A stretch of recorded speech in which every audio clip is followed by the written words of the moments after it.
Alhamdulillah, alhamdulillahi rabbil alamin, alladzi bi ni'matihi tatimmus shalihat, alladzi kataba alaina as-siyama kama kataba alal ladzina min qablina. Allahumma aslih ummata Muhammadin sallallahu alaihi wasallam wa farrij an ummati Muhammadin sallallahu alaihi wasallam warham ummata Muhammadin sallallahu alaihi wasallam wanshur wahfaz wa ayyid naqdatal watani fil alamin bihaqqi Muhammadin sallallahu alaihi wasallam. Amma ba'du. Tabarukan wa tayammunan qala Allah subhanahu wa ta'ala fi kitabil aziz wa huwa astaqul qailin a'udzu billahi minasy syaithanir rajim. Ya ayyuhalladzina amanu kutiba alaikumus shiyam kama kutiba 'alal ladzina min qablikum la'allakum tattaqun. Shadaqallahul azim. Amma ba'du. Kaum muslimin muslimat dimanapun berada, alhamdulillah wa syukurillah, Allah subhanahu wa ta'ala masih memberikan kesehatan keafiatan kepada kita di dalam menunaikan dan menjalankan ibadah di bulan suci Ramadan, yang mudah-mudahan Allah subhanahu wa ta'ala senantiasa menjaga dan memelihara kesehatan keafiatan dan terus memperbesar semangat kita untuk menambah dan memperbanyak kebaikan amal-amal soleh di bulan yang penuh keberkahan dan kemuliaan ini, menjadi motivasi dan semangat bagi kita beribadah di bulan yang penuh kemuliaan dan keberkahan ini, di mana Allah subhanahu wa ta'ala memberikan kelipatan nilai atau kelipatan pahala dari ibadah yang kita lakukan di bulan ini, berbeda dengan nilai ibadah yang kita lakukan di bulan yang lain. Dalam sebuah hadis, baginda Nabi sallallahu alaihi wasallam bersabda, man taqarraba ilallah bi faridatin fi Ramadan adalat lahu sab'ina faridatan fi ghairi. Barang siapa yang melakukan satu kewajiban, satu ibadah wajib di dalam bulan Ramadan, maka Allah subhanahu wa ta'ala akan memberikannya pahala sebagaimana ia melakukan ibadah wajib 70 kali di luar bulan suci Ramadan. Wa man taqarraba ila Allah binafilatin adalat lahu kafaridatin fi ghairi atau kama qala Nabi sallallahu alaihi wasallam. Adapun orang-orang yang melakukan ibadah sunnat di dalam bulan suci Ramadan ini, baik siang ataupun malamnya, Allah subhanahu wa ta'ala berikan balasan pahala sebagaimana orang melakukan ibadah wajib di luar bulan suci Ramadan.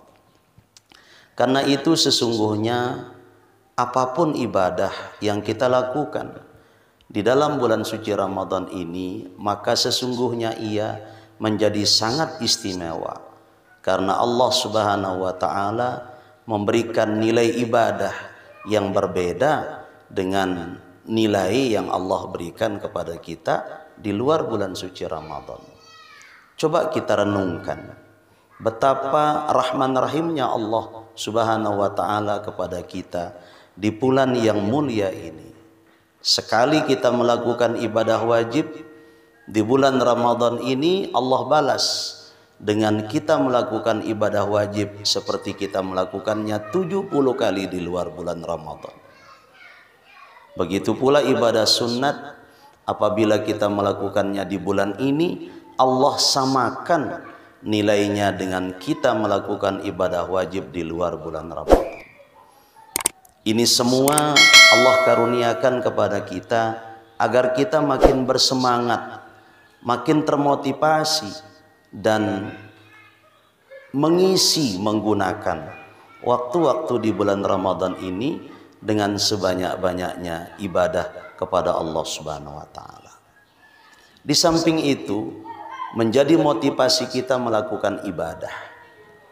Di samping Allah memberikan kelipatan yang berbeda bagi ibadah yang kita lakukan di bulan ini ketimbang bulan yang lain, memang menjadi kemuliaan dan keistimewaan atau keagungan di bulan ini.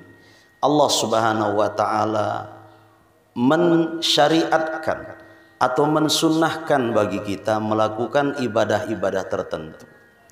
Contohnya seperti ibadah salat tarawih. Ibadah salat tarawih kita ketahui hanya ada dan boleh kita lakukan di bulan suci Ramadan. Di luar bulan Ramadan, salat tarawih itu tidak boleh kita laksanakan. Bahkan haram hukumnya kita melakukan ibadah salat tarawih. Di samping itu, nilai daripada tarawih yang kita lakukan pada setiap malam berdasarkan penjelasan hadis itu beda-beda. Antara malam pertama dengan malam kedua dengan malam ketiga itu beda.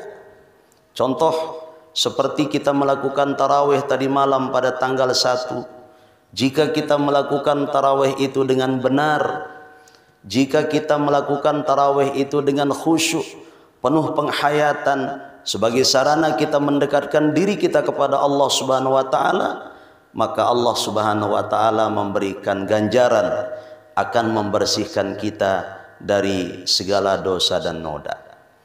Lalu kemudian jika kita melakukannya nanti malam, tepatnya pada malam yang kedua, maka Allah Subhanahu wa taala akan mengampuni bukan hanya dosa kita, tetapi dosa ibu bapak kita dan dosa orang-orang yang pernah berjasa kepada kita. Pesan saya kepada saudara-saudaraku kaum muslimin dan muslimat dimanapun berada, marilah kita melakukan tarawih ini dengan sebaik-baiknya. Janganlah kita melakukan tarawih ini hanya sekedar melaksanakan, tetapi tidak memperhatikan ajaran-ajaran syariat yang mengajarkan kepada kita bagaimana sebenarnya kita melakukan sholat tarawih. Jangan kita melakukan sholat tarawih itu seperti orang yang main-main, na'udzubillah. Kita melakukannya dengan buru-buru, kita melakukannya dengan cepat. Bacaan Fatihahnya cepat, bahkan kadang-kadang sering kita dengar juga imam yang memimpin tarawih itu banyak juga melompati huruf-huruf Fatihah, banyak juga mengubah baris-baris dalam Fatihah. Dari mana kita mendapatkan kelebihan dan keutamaan dari ibadah, dari tarawih yang kita lakukan, kalau bacaan Fatihah kita salah, kalau bacaan Fatihah yang memimpin salat tarawih itu salah? Dari mana kita mendapatkan keutamaan dan kemuliaannya? Maka melalui kesempatan ini saya mengajak kepada saudara-saudaraku kaum muslimin muslimat dimanapun berada, mari kita lakukan tarawih itu dengan rasa syukur kepada Allah. Kalau memang dasar kita melakukan tarawih itu syukur kepada Allah, maka insya Allah kita tidak akan mau melakukan tarawih itu dengan terburu-buru. Saya yakin kita tidak akan mau melakukan tarawih itu dengan tergesa-gesa bila motivasi kita, niat dasar kita melakukan tarawih itu adalah syukur kepada Allah dipertemukan dengan bulan Ramadan. Tarawih itu hanya ada di bulan Ramadan. Jika kita ditinggalkan oleh Ramadan ini nanti, maka kita tidak boleh lagi bertarawih. Maka mari kita melakukannya dengan sebaik-baiknya. Tingkatkan penghayatan kita, tingkatkan zikir kita kepada Allah melalui salat tarawih dan juga melalui qiyamul lail yang lain. Kemudian selanjutnya tentu ibadah yang paling banyak diutamakan dan dianjurkan di bulan Ramadan adalah membaca kitab suci Al-Quran. Karena kita tahu bulan Ramadan ini adalah bulan turunnya Al-Quran, sehingga ada juga sebutan yang diberikan bagi bulan Ramadan ini dengan sebutan Syahrul Quran, bulan Al-Quran. Dan bahkan kalau kita membaca beberapa riwayat hadis, kitab-kitab samawi yang lain juga diturunkan pada bulan suci Ramadan. Karena itu Alangkah sangat afdolnya apabila kita banyak mengisi waktu-waktu kita di dalam bulan Ramadan, bukan hanya malam harinya. Apakah itu namanya sore hari, apakah itu namanya pagi hari, daripada kita melakukan jalan-jalan lalu kemudian melakukan perbuatan-perbuatan yang akan mengganggu, daripada kita melakukan hal-hal yang akan bisa mengurangi nilai ibadah puasa kita. Ada istilahnya ngabuburit, ada namanya apa. Kenapa kita tidak mengisi waktu kita di dalam bulan Ramadan, baik itu pagi, siang, sore dan malamnya, untuk memperbanyak ibadah? Salah satu di antaranya adalah memperbanyak membaca kitab suci Al-Quran, berharap keberkahan sebanyak-banyaknya dari Allah dari bulan diturunkannya kitab suci Al-Quran.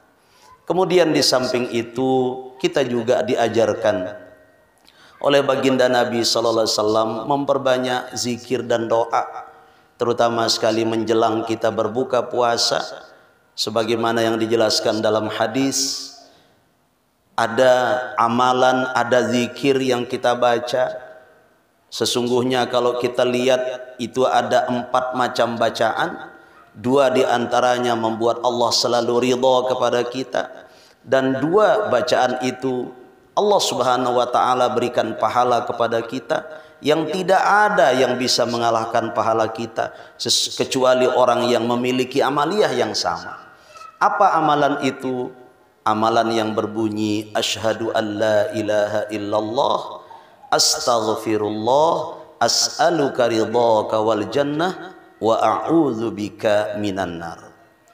Asyhadu an la ilaha illallah astaghfirullah as'aluka ridhaka wal jannah wa a'udzu bika minan nar. Asyhadu an la ilaha illallah astaghfirullah as'aluka ridhaka wal jannah wa a'udzu bika minan nar. Zikir dan doa ini dianjurkan kepada kita untuk memperbanyaknya di setiap waktu yang memungkinkan di dalam bulan Ramadan, terutama sekali menjelang tibanya saat berbuka puasa, agar mudah-mudahan Allah senantiasa meridhai kita dan memberikan balasan pahala yang berlimpah-limpah sebesar-besarnya yang kita niatkan hanya untuk mencari keridhaan Allah Subhanahu wa taala. Begitu pula sebagaimana yang diriwayatkan dalam hadis ketika baginda Nabi sallallahu alaihi wasallam menyampaikan kepada putri beliau Sayyidatuna Fatimah radhiyallahu taala anha, jika engkau dipertemukan oleh Allah dengan Lailatul Qadar, kata Nabi, janganlah lupa membaca doa Allahumma innaka afuwun karim tuhibbul afwa fa'fu anna. Karena itu doa ini juga sangat bagus kita perbanyak di bulan yang penuh keberkahan dan kemuliaan ini. Mudah-mudahan Allah Subhanahu wa taala memberikan sebanyak-banyaknya kemuliaan dan keberkahan bulan Ramadan ini kepada kita pada bulan Ramadan tahun ini. Amin amin ya rabbal alamin. Demikian yang dapat saya sampaikan pada kesempatan kali ini. Aqulu qawli hadza wa astaghfirullahal azim li wa lakum wa lisairil muslimina wal muslimat wal mu'minina wal mu'minat fastaghfiruhu innahu huwal ghafurur rahim. Wallahul muwaffiq wal hadi ila sabilir rasyad. Wassalamu alaikum warahmatullahi wabarakatuh.